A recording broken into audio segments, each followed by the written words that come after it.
All right, welcome in once again. It is College Hoops RX hosted by SosaPicks and SpinDocSports.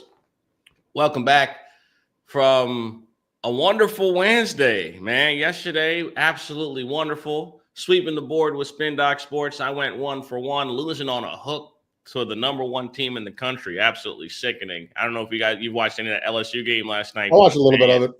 What a shitty way to not get the cover. Just a bitch ass bullshit layup at the end by Auburn. Just, oh my goodness, sickening. Yep, I saw. And then obviously Loyola Chicago able to pull out the cover against oh my God, who'd they play? George Mason. Mason. Obviously Spin yesterday. You swept the board. Yeah, it was fun. Fun night. Swept the board.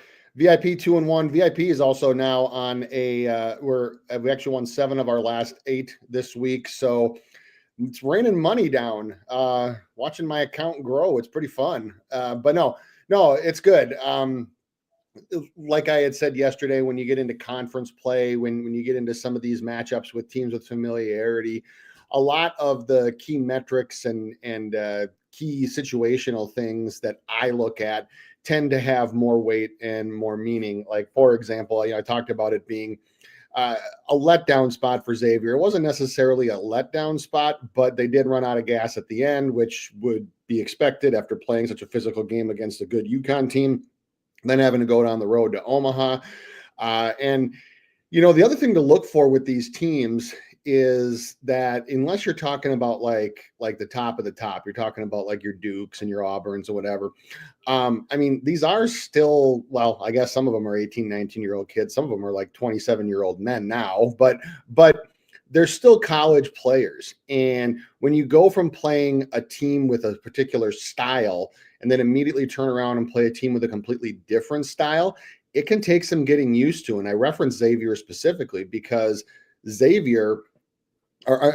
because UConn is very physical. They're very grinded out. They body you. They bump you. I talked yesterday. Creighton is the number 1 team in the country in not fouling, and they play more of a finesse game, and they try to force you into jump shots that all they do is contest, but they're not bodying you. They're not lunging out with hands. And so just the basketball coach in me, and I say this having coached this game for over 20 years, is that it takes some getting used to. It takes some adjustment. So when you add all of those things together, you do get a situation like we had last night. And the other two, UNC Greensboro tried their best to not cover.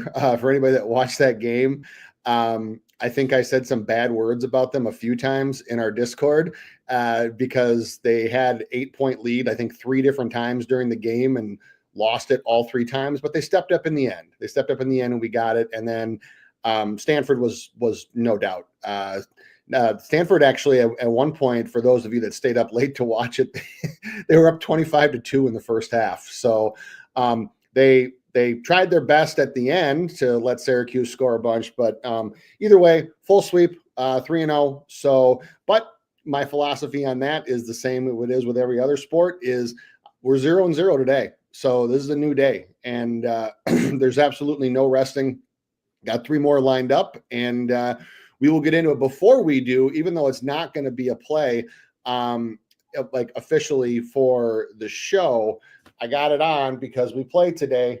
Towson rides tonight at Delaware. Towson is +2.5, and I'll talk more about that when we get into other looks. It's not going to be an official show play, but I do have a look that you might be able to incorporate into stuff. But we can go on with the plays today. Let's get straight into it, man. First game on the board is going to be UNC Wilmington at North Carolina A&T. You got UNC Wilmington laying 11.5 with a total of 154.5. In-state matchup, fake rivalry. What's the word on the street in regards to North Carolina A&T and UNC Wilmington strapping it up tonight?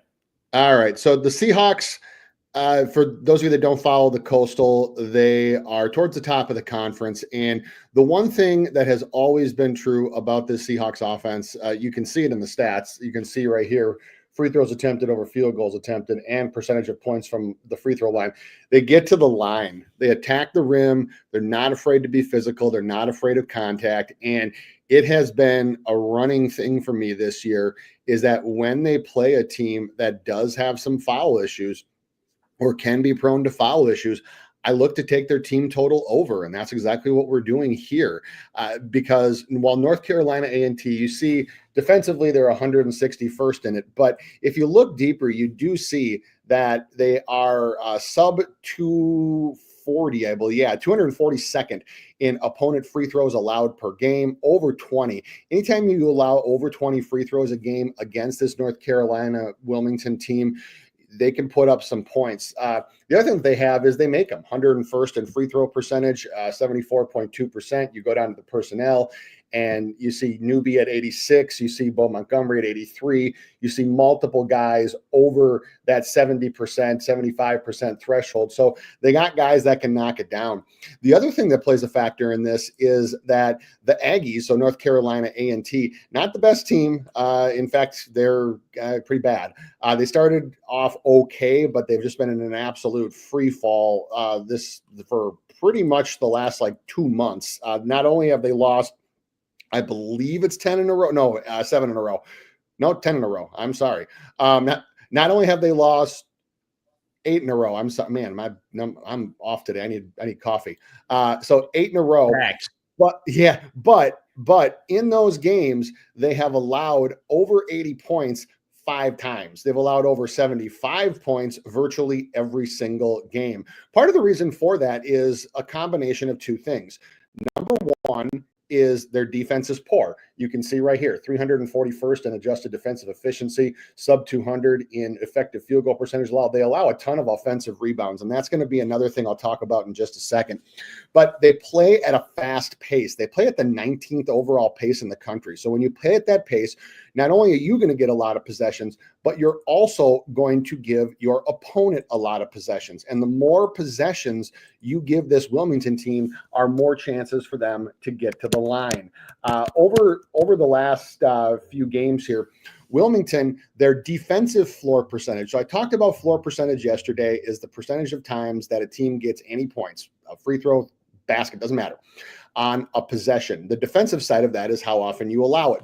Over their last 3, A&T is allowing a 54.8% floor percentage, which would rank near last in all college basketball. So they allow points on virtually every possession. So you do that against this Wilmington team. You also have where they're not a big team at all. You can see 348th in average height, not a single person over 6'9", and Wilmington has a number of people that have some size, including Niagara transfer, who I've actually watched for the last few years. Harlan Obioa, big 7-footer, big body, not like your Kalkbrenner type of guy where he's kind of skinnier and can stretch it and shoot jump shots. No, he's just a big mauler. And this kid plays physical, he plays mean, and can give a team that doesn't have a whole lot of size like A&T all kinds of problems on the boards. What also can happen when you get offensive rebounds is you can pick up fouls. So all of this leads into this play.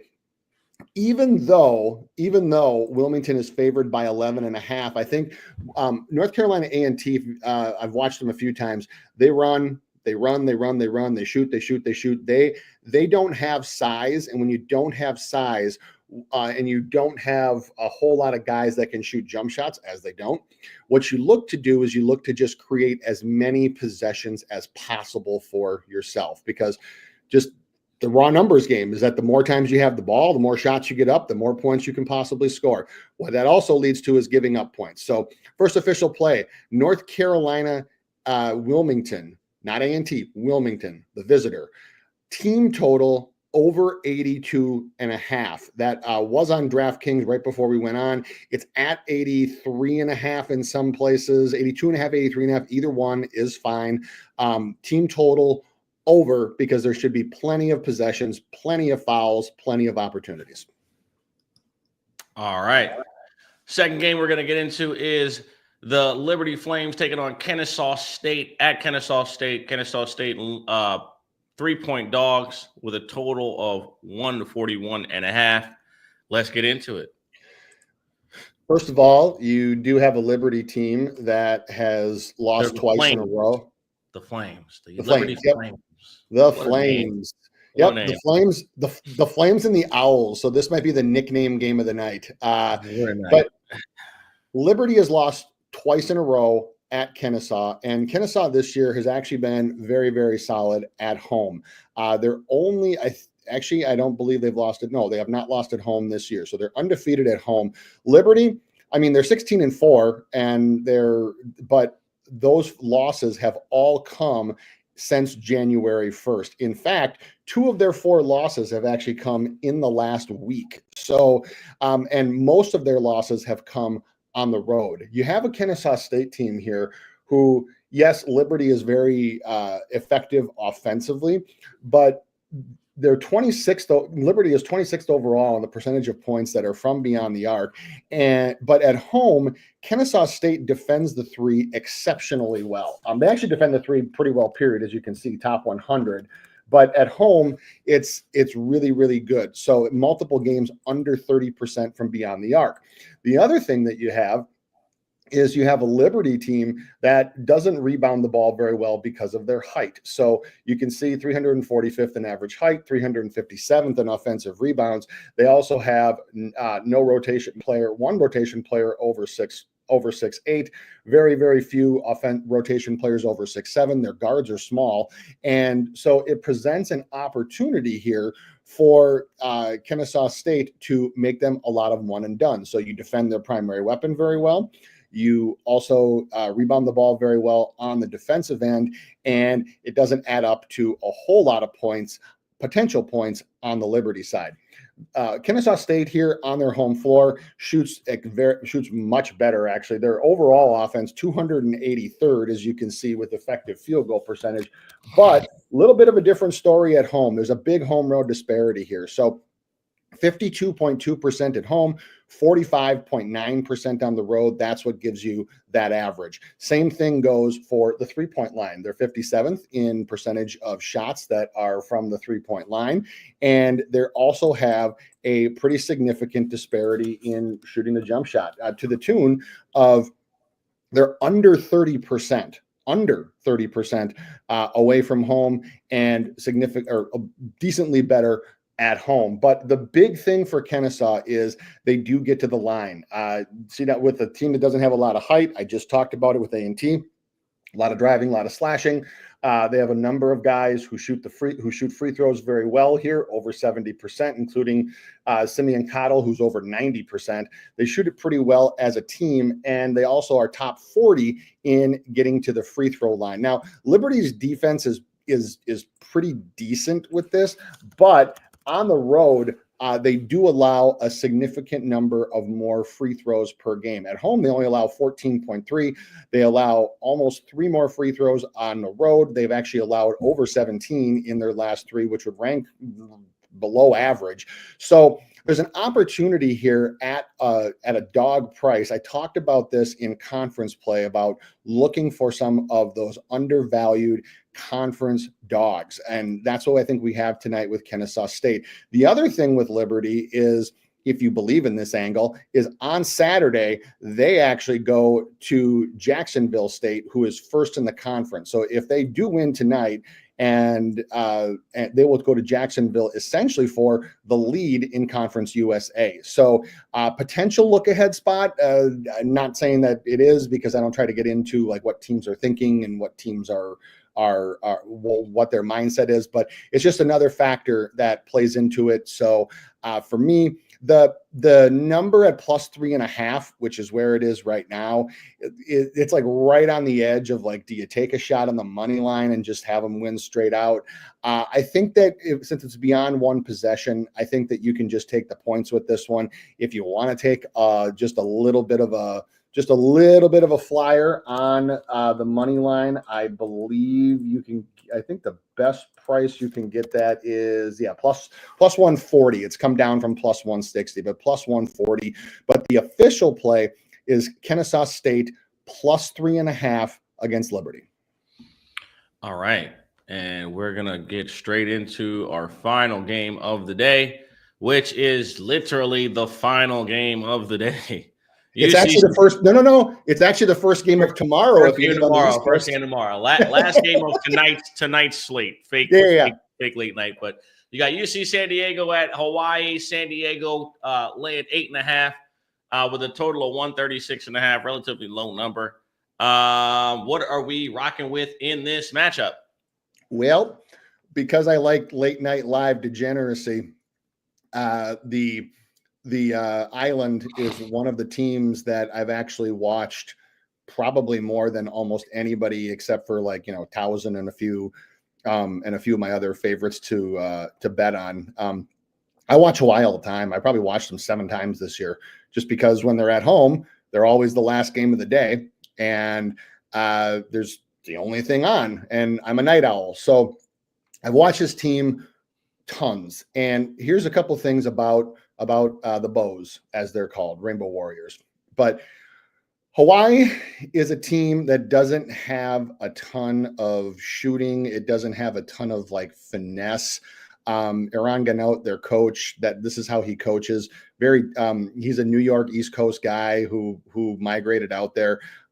Very, very tough, very, very physical, very, very bruising. What they also get is they get the same kind of little gaggle of refs every time that they play at home, because just like players got to fly out there, you also have officials who could be potentially missing an opportunity to do a back-to-back if you're on a back-to-back West Coast road trip in 2 places in California, because you have to fly to the island and back. So you get a lot of the same officials.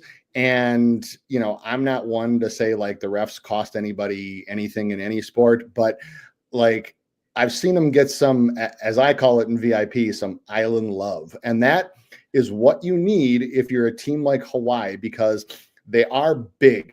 And when I say big, I mean, you can see here they're 85th in average height, but they also have with Jacobs, but Tanner Christensen is, I think, an underrated player. Not the most athletic kid in the world, but he's a big body. He uses his body well. He knows how to get open, and they know how to find him on reversal. So they run a lot of ball reversal high-low. What I mean by that is they have the ball on the wing. They swing it back to the top. He turns and seals his man on the middle of the lane. They throw a lob pass for either a foul, a dunk, whatever. They do this exceptionally well. And it's going to help tonight facing a UC San Diego team who talent-wise is far better than them, but who doesn't have as much overall size down low. They have overall better size, but you can see no rotation player over 6'8". Christensen is a legit 6'10". He might even be 6'11", and he's a chiseled 6'10". So you have a potential advantage there. But what Hawaii does exceptionally well, which given their bigs and given their lack of shooting, is they get to the free throw line. You can see the 44.2% rate for free throws attempted over field goals attempted. That it goes up actually exponentially at home. I kind of talked about, they kind of get some island love with the officials, a little bit of a few close calls. But Hawaii actually, over their last 3, has been attempting 26.3 free throws per game. That actually would rank 5th in all of college basketball. Their mark is better at home. And you have a UC San Diego team who, while they're much more talented overall than Hawaii, they have had some struggles against teams that get to the free throw line. They're 17-4. They haven't lost many games, but they lost not too long ago at Riverside, where they allowed 22 free throws. One of their other losses, they allowed over 25. So for a team like Hawaii that plays this slow, grinded out style to the point where Hawaii themselves 295th in pace, UC San Diego 210th. So not a lot of possessions to go around here. You factor in the fouling. and you factor in that Hawaii's defense much better at home, 48.1% overall for effective field goal percentage allowed. That actually goes down, I believe, almost down under 45 when they're at home. 46.7. So 46.7, which is a mark that would still put them in the top 40 of all college basketball teams. And you get kind of a slugfest. And when you have a slugfest like that, an 8.5 point spread against a team that can get so many free points from the free throw line, it's too many points for me. Too many points for me for a team that's making the long road trip, that can give up some free throws, and that is playing against an opponent that just grinds games out and really doesn't allow teams to blow them out. So I will take Hawaii at plus 8.5 as the final free play. I'm not going to touch thinking that Hawaii is going to win this game. Probably going to be live betting this one because I love betting Hawaii late night degeneracy. But for the free play, just take the points here. Hawaii plus 8.5. You're on mute. So we're rocking with 2 dogs and 1 team total. I don't know what happened to my connection there. Something happened to my thing, but yeah, it's been a great week to start. I don't know if we'll be back tomorrow. We'll probably be back tomorrow, probably be back Saturday. I know Fridays, usually the slates are pretty shitty on Friday. Yes. Yeah. Saturday for sure. Saturday for sure. And then probably now that NFL is winding up, there are going to be more games on Sundays. Tomorrow, there's not a ton of games, but probably can still get a few live or a few free plays together, just because my Mac plays the Mac with 2 A's plays tomorrow. So I typically have plays for most of those games. So definitely can do that. The only other thing that I wanted to touch on here with the slate tonight is I talked about my Tigers. Look, if you want something to add on, Towson plus 2.5 or minus 2.5 at Delaware. They're playing too well. Their defense has been phenomenal. They're defending the 3, allowing, I believe, under 30% over their last 4 or 5 games. And that's what Delaware relies on. Delaware is a team who purposely in the offseason got a whole bunch more guys that can shoot, because they had always been a slowdown team. They hadn't had a whole lot of perimeter shooting, and it cost them in March. So their coach, Martin Inglesby, went out and got like 4 guys that D2 that shot 40% or above. 2 of them are transitioning pretty well. The other 2 mixed bag of results, but still they got guys that can knock down the jump shot. But I talked about it before when I talked about Towson. This is what Pat Scarry does. Sometime between mid-January to mid-February, he just has his team go on this run. And we have everybody back now. We're healthy now. Towson's in a good spot. We're in a good spot. So if you want to look at, you can look at Delaware's team total under. They've had some struggles shooting over their past few games. You can look at Towson to cover. And I wouldn't put a whole bag on it. It's just if you wanted something to add or extra action, add to parlays, whatever. All right. As you guys can see in the bottom ticker, follow Win the Day VIP on X and Twitter for all of our VIP plays. If you're in there, the NFL has been insane during the playoffs, and Spin continues to drop fire in college basketball every single day. I bet the NBA when I see fit. Got to pick your spots wisely with the NBA. A lot of volatility and a lot of bullshit in regards to injury reports and other stuff like that. So appreciate everybody that joined in today. We're going to get up out of here and have a wonderful Thursday. Again, Spin, appreciate you as always. And tomorrow is another wonderful day to get some daily bread. So let's do it. That is it. That is all. Catch y'all in the morning. Appreciate everybody that tuned in. Make sure y'all share, subscribe, like the video, all that good shit. And we will see you tomorrow. Peace.